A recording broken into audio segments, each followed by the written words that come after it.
Olá, começa agora mais um FJ TV e você já sabe que pode nos acompanhar pelo site www.folhadejandira.com.br e também aqui na Multimídia TV a cabo.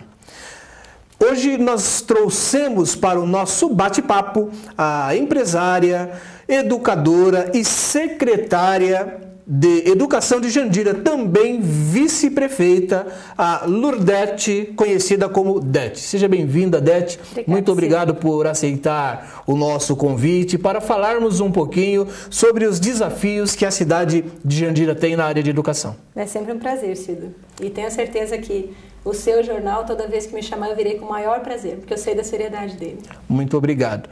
Dete, nós vamos começar falando de uma questão que gerou aí um certo problema na gestão passada e ainda é um desafio na cidade de Jandira, que são as creches. Todos os anos é comum você ver mães dormindo em fila dormindo em porta de escola, formando ali fila, acampando mesmo com cobertor, barraca, tudo, para conseguir matricular os filhos na escola. Como está o desafio de creches na cidade de Jandira? Bom, as creches, nós ainda estamos com um grande desafio para a colocação de crianças na creche, para arrumarmos mais vagas. O grande desafio começa quando você, nesse momento ou no futuro próximo, não tem a possibilidade de uma construção de um prédio adequado para uma creche. Então, nós partimos para o aluguel de casas também para fazer creche. Uma das unidades que nós acabamos de inaugurar foi a Tamara Correia, que foi, na verdade, a transferência da sede para uma escola num prédio alugado próximo do velório. A outra iniciativa que nós estamos tendo é a reforma de uma escola, de uma casa também, que já havia sido alugada na gestão passada, no Sagrado Coração, onde ela vai alocar as crianças que já estão numa outra sede menor e com menos condições do que aquela que a gente está reformando nesse momento. No máximo, até o final da semana que vem, ela já vai ser reinaugurada e vai ofertar mais vagas. E uma terceira creche, que a gente está muito feliz com isso, vai ser inaugurada na William Vadel. Essas sim vão abrir de verdade 300 novas vagas de creche para a cidade.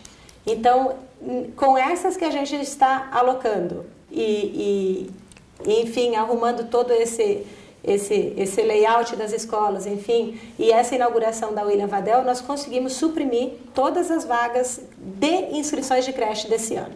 As pessoas que estão inscritas na creche, a gente vai conseguir atender com essas 3 unidades. Que bom. E como é que é essa questão, por exemplo, das pessoas dormirem na porta da escola? Por que eles fazem isso? É para matricular o filho ali na escola mais próxima? Aí já não é creche, né? Ou ainda é creche? Como que é essa questão? Creche. Aí já não seria creche. Mas assim, num estudo, claro que é precoce eu ainda te falar isso. Mas nós sentamos num bate-papo lá com a demanda escolar, com o Departamento de Demanda Escolar, Gestão e Supervisão do Ensino de Jandira, e não existe motivo plausível para acontecer isso.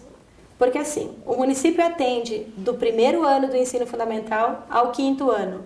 Então é óbvio que a criança que está matriculada nesse ano no 1º, ele vai para o 2º na mesma escola, no 3º na mesma escola, no 4º e no 5º também. E quando ele sair do 5º ano, nós mesmos da prefeitura vamos colocar esse aluno na escola do estado mais próxima daquela unidade municipal. Então o fato das pessoas dormirem na calçada para requerer vaga de escola e tal, eu acho que não saberia nem usar a palavra, eu acho que é um desrespeito com a população, porque não tem necessidade. Porque a criança que está na escola nesse ano, ele tem a idade obrigatória de escola. No ano que vem ele está na mesma escola e assim por diante. Ou seja, então o que nós podemos... A continuidade de ensino está garantida. Nós podemos entender que não haverá necessidade agora no próximo ano dessas filas acontecerem, porque a criança que já está matriculado está garantido naquele local. Exatamente. E aí vagas remanescentes, essas filas não seriam para ocupar as vagas remanescentes? Como é que serão priorizadas? Mas, Cido, assim, vagas remanescentes, quando você chega no ensino fundamental, você só atende pessoas novas que estão em Jandira, né? E isso não justifica uma fila quilométrica para matrícula. Porque o aluno que estava matriculado na segunda fase da educação infantil, certamente ele vai para o primeiro ano e a prefeitura tem que já ter esse estudo de demanda e saber onde essa criança mora para poder alocar nas escolas. Essa questão, então, está saneada? Saneada, superada, porque não tem motivo para a mãe procurar vaga em escola se o ensino é obrigatório e se é obrigatório o oferecimento por parte da prefeitura. Né? A única fila que justificaria, mas ela não existe, até porque a gente não tem demanda nesse sentido, é do primeiro aluno que entra na escola, que ele tem 0 ano. Porque depois é continuidade. Tá. E essa fila não seria, então, dessas mães que vão colocar o aluno no ano 0 para colocar ali, para tentar ocupar as vagas naquela escola próxima à sua casa? Não creio, Cido, não creio, porque até no estudo que a gente tem de demanda, até as vagas que a gente precisa ocupar daqui para frente, são poucas as procuras do 0 ano. Então, quando você chega, nós temos, sim, necessidade de arrumar vagas para o berçário 2, que é uma demanda grande, que são crianças de até 1 ano e pouquinho, para o maternal e para fases, que a gente chama fase 1 e 2 na prefeitura. Mas a procura maior é para berçário 2, que não é criança de 0 a 1 ano e meio, e maternal. Né? A procura maior é nisso. Uma vez ela estando no ensino regular, na primeira fase, na segunda fase, obviamente e certamente ela vai para o primeiro ano. E isso, naquele estudo de demanda, a gente já tem onde ela mora, onde ela estuda e para a série que ela vai. Eu queria mudar um pouquinho de assunto para falar sobre desafios. Né? Qual foi, você veio da área de educação privada, e agora você, além de ter sido eleita vice-prefeita, você assumiu uma pasta importante dentro da estrutura de governo da cidade de Jandira, que é a área de educação, que é uma área com muitos desafios. Qual tem sido o seu principal desafio como gestor escolar da área privada para gerir a educação na área pública? É muito diferente a área privada da área pública, e isso não é em matéria de conhecimento, né, em matérias aplicadas na educação. Mas é assim, na empresa privada, quando você vê uma necessidade da tua escola, você vai lá e faz e você não tem muito meio para correr. Já no serviço público, você tem que ter o trâmite legal para você poder fazer isso. E pensando bem, não poderia ser diferente. Porque se cada gestor vai lá e faz da maneira como lhe aprouver, talvez não seja bom para o serviço público. Então essa é a grande diferença e o grande desafio que eu estou tendo que enfrentar. Eu acho que é a paciência, né, de você fazer o trâmite legalmente, que você tem que cumprir etapas no processo, e isso demora, isso te gera uma certa insatisfação com o serviço que você está fazendo, porque você não consegue que ele avance. Que ele avance rapidamente, como você tem a perspectiva no serviço privado. Mas eu acho que é uma maneira assim da gente também pensar um pouquinho, porque o serviço público não pode ser de acordo com aquela pessoa que está ali, porque o público vai ser para sempre. Né? O que eu fizer hoje vai ter repercussão daqui a 10 anos, 15 anos. Então não dá para ter um gestor irresponsável fazendo as coisas como melhor lhe aprouver ou como melhor ele pensar. Ele tem que prezar pela legalidade. Ok. E esse é o desafio. Ok, nós vamos continuar esse bate-papo daqui a pouco, depois de um breve intervalo. Não saia daí.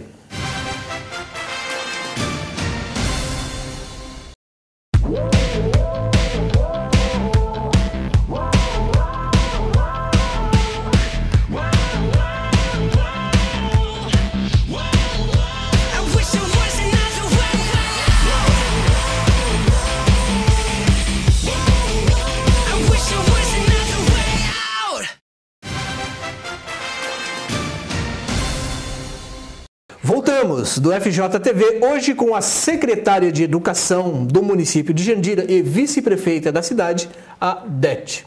Dete, nós estávamos falando no bloco anterior sobre as questões de creches, né?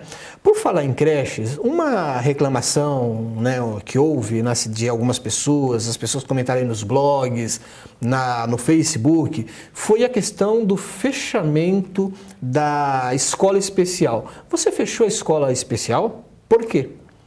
Cido, não fui eu. Foi uma decisão do governo anterior. E quando nós chegamos nesse ano, assumindo a pasta da Secretaria de Educação, a escola especial já havia sido encerrada. E você ficou com essa demanda para administrar? Fiquei com essa demanda para administrar e assim, é uma parcela da população que eu tenho muito carinho, que eu me identifico demais e eu não poderia deixar de atender, deixar de alguma forma de realizar esse atendimento. E como é que você está lidando com isso, Dete? O que a gente fez nesse primeiro momento? A Escola Tamara, que era a Escola Especial, a Escola de Educação Especial Tamara Corrêa de Matos, foi encerrada em dezembro de 2012.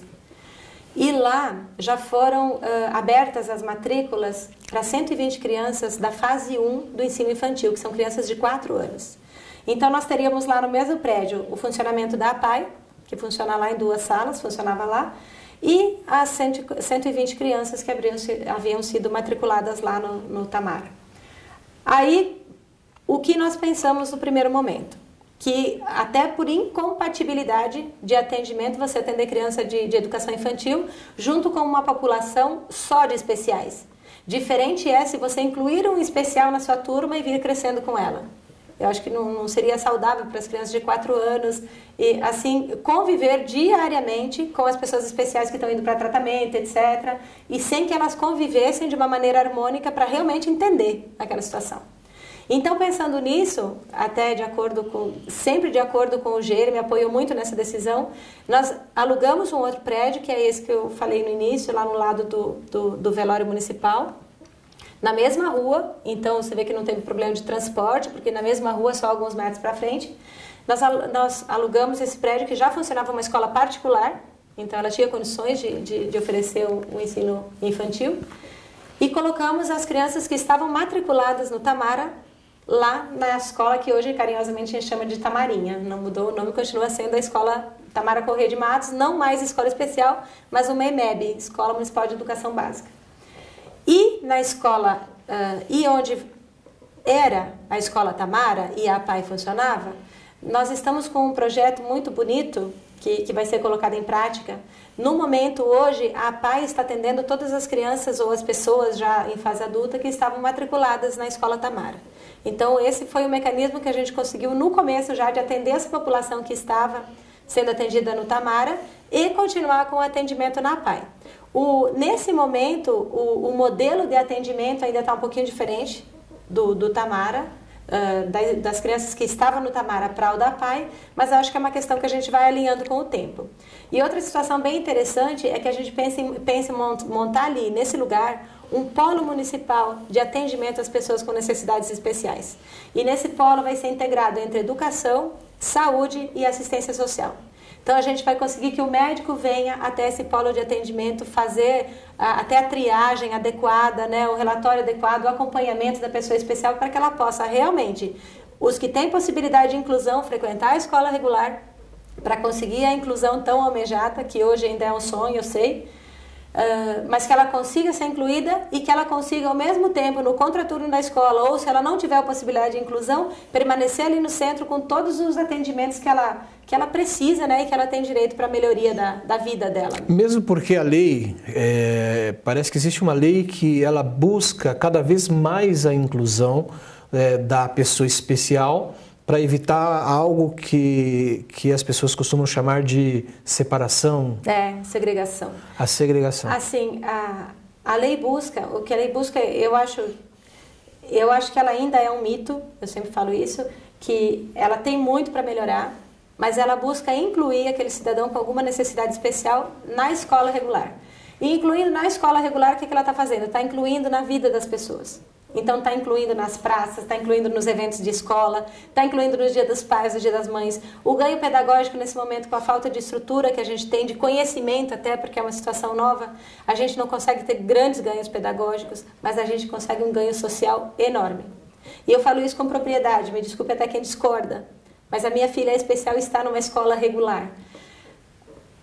E nesse final de semana, eu fui visitar minha mãe e levei a minha sobrinha, que tem a idade da Rafaela. Ela imita a minha sobrinha em tudo.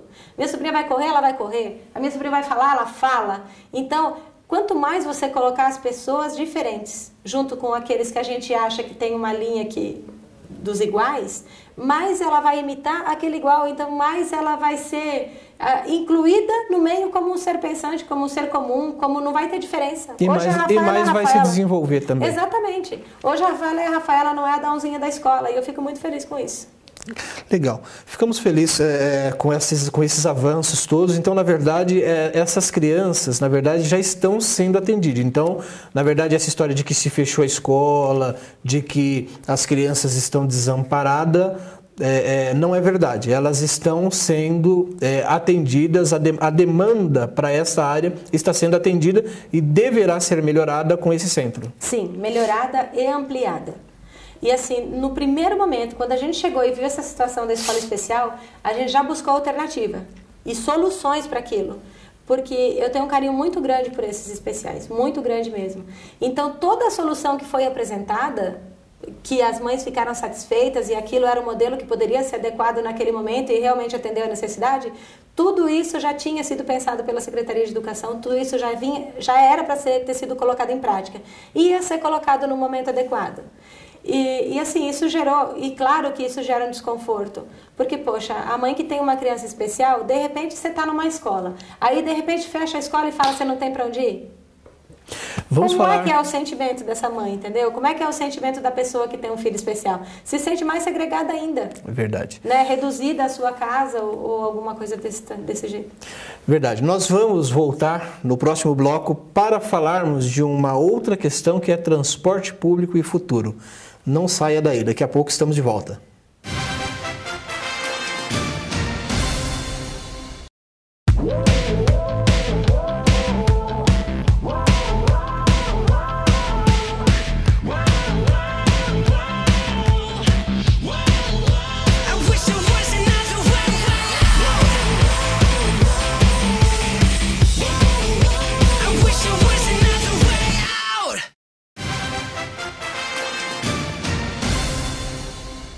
Voltamos com o FJTV, hoje com a vice-prefeita de Jandira e secretária de Educação do nosso município. Dete, é um assunto que nós precisamos entrar. As pessoas comentam que no ano passado as crianças estudavam longe de casa. E ao estudar longe de casa, elas tinham opção de transporte para levar para a escola longe de casa. Apesar de ter sido uma grande reclamação dos pais que a criança que estuda de um lado da cidade estava indo para o outro lado da cidade, mas se resolvia com esse transporte. E parece que agora não está funcionando no mesmo modelo. Eu queria que você comentasse como é que está essa questão do transporte público das crianças para a escola, para quem precisa, no caso. Então, nós tínhamos esse modelo realmente, né, das crianças estudarem longe da sua residência, então a necessidade do transporte.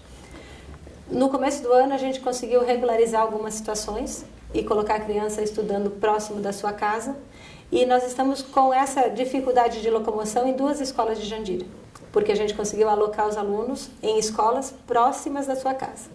Então, nessa escola onde a gente tem uma orientação legal, que a gente deve fazer o transporte para alunos que moram a mais de 2 quilômetros da sua casa, a gente está fazendo. E nós conseguimos isso em apenas 2 unidades escolares. Ou seja, o aluno que devia estudar aqui, não tem vaga, está estudando aqui. Então, esse transporte a gente está fazendo, dessa escola para essa escola. Para a escola com mais... de 2 quilômetros de distância da residência. Em diante. Exatamente. Ou seja, se o aluno morar a 1 quilômetro, a esse aluno ele vai andando, né? Isso. É até saudável, né? Se ele puder caminhar exatamente. Hoje em dia, é até saudável. Porque tem uma orientação legal nesse sentido. Jandira não tem nada regulamentado em questão de distância. Tem uma orientação de 2 quilômetros. São Paulo já regulamentou na lei municipal lá, de São Paulo. Então, a gente vai na orientação do Ministério da Educação, que é essa. Passou de 2 quilômetros a vaga que você tem para oferecer para o seu aluno, você oferece o transporte gratuito. Ou seja, então não tem mais crianças morando a distância de 2 quilômetros que não estejam sendo atendidas. Exatamente. Hoje a criança que anda a pé por Jandira, a casa mais longe até a escola, contando a rua que ela vem, da casa mais distante, dá 1,4 km. A mais distante. Então, a gente está bem aquém nesse sentido. E assim, é uma situação que no ano que vem a gente vai arrumar também essa situação desse transporte. E como você imagina arrumar isso? Arrumar isso é conseguir alocar a criança, e isso é um trabalho de formiguinha, você pegar o endereço da casa dela e ver qual é a escola que está perto da casa dela. Né? Porque assim, você oferece o transporte para levar a criança na escola, que pode até ser uma facilidade para o pai, mas é a segurança da criança no transporte. E a segurança que ela está sozinha na rua? E atravessar a rua? Claro que todo mundo tem aquele cuidado, mas a gente nunca está imune a isso. Estudar perto de casa é bom em todos os aspectos, em todos os sentidos isso é bom. E o que a gente está fazendo na Secretaria de Educação é o transporte das pessoas especiais. Esses não importa a distância. Então a gente está fazendo o transporte dos especiais. Tivemos um contrato no ano passado de aluguel de carros para fazer toda essa logística de transporte da Secretaria de Educação, mas nesse ano não foi renovado, por motivos óbvios aí que todo mundo sabe. Então, nós estamos com um processo licitatório para aquisição de veículos próprios para fazer o transporte. Só que eu não posso pular etapa, simplesmente ir lá, comprar o carro e depois fazer o processo licitatório, que é aquele princípio da legalidade que a gente falou no começo. Eu tenho que respeitar o processo legal se eu quiser ter o respaldo da lei lá na frente, da prestação de contas e de tudo isso. E isso está gerando um pouquinho de desconforto para as mães, e eu concordo que esteja mesmo, está, mas é uma situação momentânea, passageira. Pra você ter ideia, nós levamos 10 alunos para o Rainha da Paz, em Santana de Parnaíba. Estivemos em reunião com o pessoal do Rainha da Paz. Nós íamos todos os dias levar 2 alunos, um de manhã, um de tarde, de manhã, de tarde, de manhã, de tarde. Numa simples conversa lá com a Rainha da Paz, nós conseguimos colocar os atendimentos de 5 dias em 2. Então a gente economiza a viagem, economiza o transporte, né? E você pode disponibilizar para outra criança que esteja precisando também. E hoje a gente faz transporte para atendimento médico, para atendimento fisioterápico, para atendimento nessa Rainha da Paz, para a própria APAE de Itapevi. Então são situações complexas e que transcendem até os muros da educação. Né? A gente está fazendo isso por amor e por carinho que a gente tem pelas pessoas especiais. E assim, eu já ouvi falar também que vai cortar o transporte, vai não sei o quê. Não vai. Não vai. Ou seja, então essas coisas, essa preocupação de que iria cortar o transporte para as crianças, as crianças que precisam ser transportadas, essas continuarão com o atendimento. O que a gente pede é até um pouquinho de entendimento por parte das famílias, por conta dessa necessidade que a gente tem de contratação através de um método legal, né? De não pular etapas, de não fazer errado. Porque não parece, mas assim, você pula etapa, você faz o negócio errado, você faz uma contratação com preço exorbitante, você atende aqueles 40 que estão ali no teu hall de atendidos. E quantas pessoas você onera? Eles próprios, os próprios atendidos, vão ter maior parcela do imposto dele vai ser para aquilo que não precisava ser.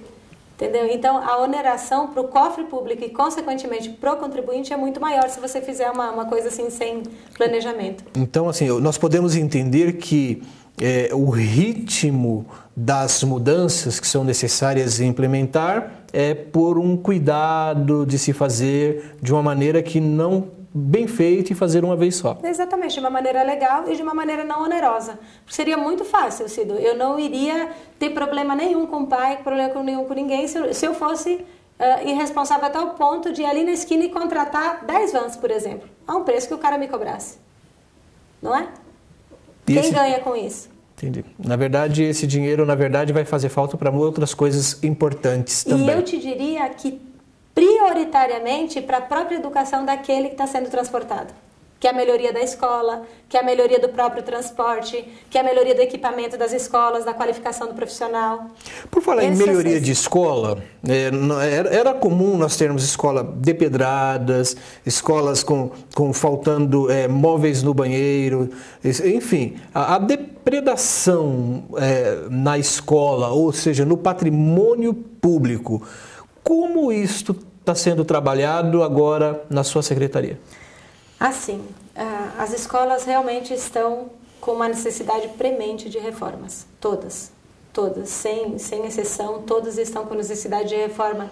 Azulejo caindo no banheiro, sem torneira, vaso que não funciona, pintura precária, telhado quebrado, sabe? Então, inúmeras situações assim que difícil elencar. E como está sendo trabalhada essa questão para resolver? As necessidades prementes, assim, absolutamente prementes, a gente tem uma equipe de manutenção que nós montamos agora e está fazendo esse serviço básico, que eu chamo infinitamente básico, de trocar torneira, de arrumar um buraco da telha, de alguma coisa nesse sentido.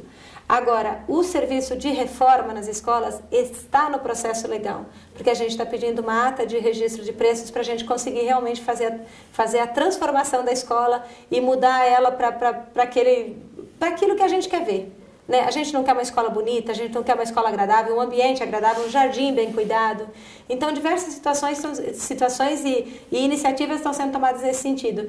Só que é uma coisa que eu não posso chegar agora e dizer amanhã está pronto. A população vai ver. E nessa tudo linha, no seu tempo, vai acontecer. Nessa linha de conservação da escola, do patrimônio público, porque eu me recordo que quando eu estudava, era garoto e não faz tanto tempo assim, mas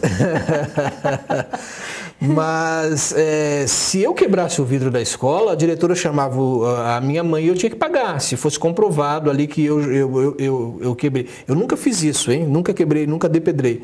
Mas os alunos, eles tinham esse compromisso, então a coisa era muito mais séria.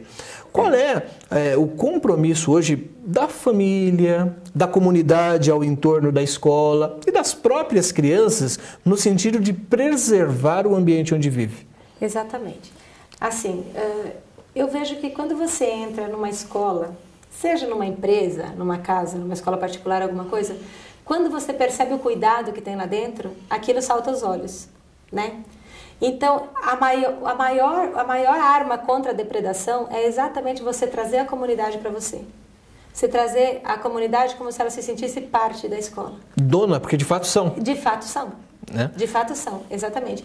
Então, o meu direito de quebrar um vidro extrapola quando você tem o direito de ter um vidro correto ali no lugar, bem colocado e sem quebrado.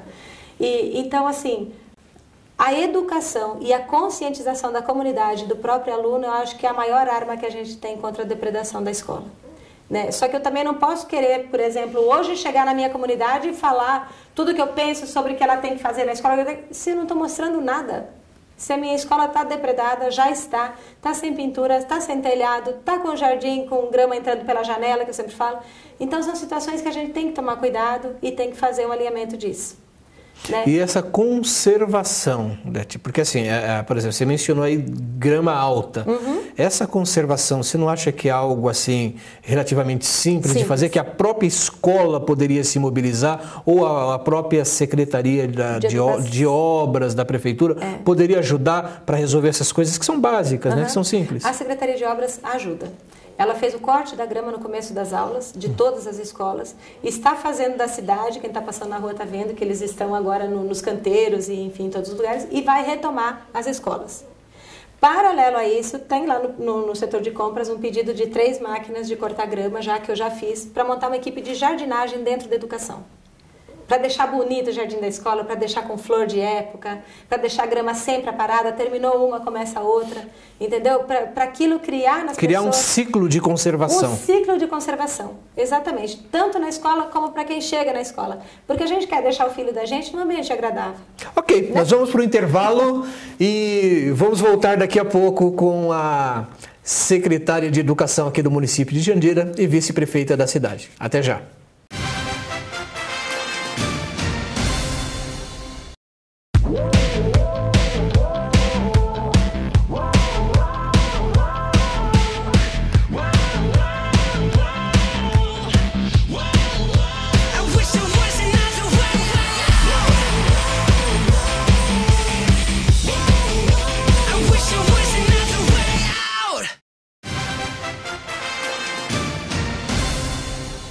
Voltamos com o FJTV, hoje com a Dete, que é secretária de Educação. Dete, nós já estamos encerrando o nosso bate-papo aqui, mas eu não queria encerrar sem dar a oportunidade para você fazer as suas considerações finais.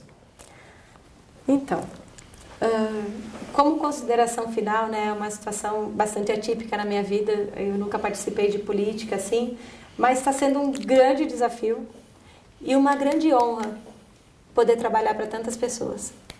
Eu sempre falo que a gente não pode se ater a pequenos grupos que se sentem prejudicados por uma atitude sua, que vai melhorar a organização da cidade e tem 110 mil pessoas em Jandira esperando uma atitude concreta de governo, uma proposta concreta.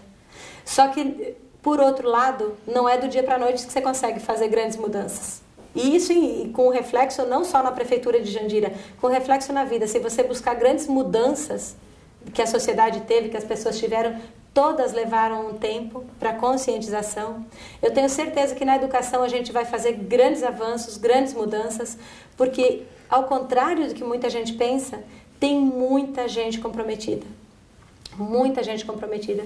Eu diria que a grande maioria de todas as pessoas que trabalham ali na minha secretaria, no ciclo que eu vejo no dia a dia, professores comprometidos, professores que respeitam a educação, que querem o melhor para Jandira, que querem efetivamente que esse governo dê certo e mais que a educação de Jandira dê certo.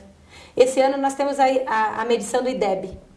Nós vamos começar com um trabalho agora extraordinário nas escolas, pautado realmente na qualidade do aprendizado. A gente vai fazer uma provinha, um simulado no meio do ano, para ver onde que a gente está com dificuldade, onde que o nosso aluno está com dificuldade e buscar melhoria naquela matéria que ele tem dificuldade, que é para erguer o nosso IDEB. Porque a gente não pode ficar sempre na rabeira, né? A gente tem que avançar, a gente precisa aprimorar e ver até, por que não dizer, você criar parâmetros com outros municípios para você poder até entender como é que eles aumentam o IDEB e nós não. Estou falando isso de Foz do Iguaçu, que nós estamos com uma visita marcada para a Secretaria de Educação de Foz do Iguaçu, que o IDEB é um dos maiores do Brasil. É 7, de uma escala de 0 a 10, o IDEB dele é 7 numa escola pública. Então são parâmetros que a gente tem que buscar. E isso sem contar com o apoio que a gente tem. Eu estou sinceramente orgulhosa de trabalhar para a Jandira, de trabalhar para o meu povo, de conseguir fazer alguma coisa que realmente seja diferente, alguma coisa que realmente mude a vida das pessoas, que mude a educação, que é a pasta que eu estou. E nisso eu estou tendo um grande respaldo, viu, do nosso prefeito, de toda a equipe lá que nos ajuda na secretaria. E eu acho que nada seria possível se a gente também não tivesse esse respaldo do povo e esperar um pouquinho e saber que a gente está começando e realmente está vendo algumas mudanças. Só mais um minuto? Claro. E eu... Sinceramente, tem pessoas que vão na educação pela primeira vez e eu pergunto, tenho a humildade de perguntar, você está vendo efetivamente alguma mudança nas atitudes que a gente vem tomando na educação? Efetivamente dá para ver que isso vai melhorar em alguma coisa? E todos têm me respondido positivamente. É isso que não me faz desistir, jogar toalha, sabe? Porque é um desafio, é um leão a cada dia. Mas vai dar tudo certo, se Deus quiser.